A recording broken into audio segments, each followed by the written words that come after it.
Alright, so the only big position big position sizes I got running is on EuroCAD. We was already bullish on oil. On Wednesdays, the market like to pull back. You know, there's a lot of news to come out on Wednesdays. So the market typically pull back on Wednesdays for the most part, but I was already out of my big positions on those pairs that pulled back for the dollar. So I'm on EuroCAD because oil, no matter what, it's going to be bullish. Like I said 3 weeks ago, like I said 2 weeks ago, like I said 1 week ago, like I said fucking next week.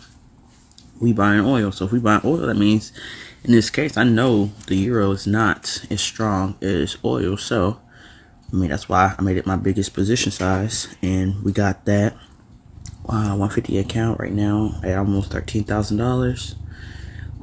Still live. Don't mind him. That's my little cat, little buddy, always nearby. And then, you know, this is what we've been in.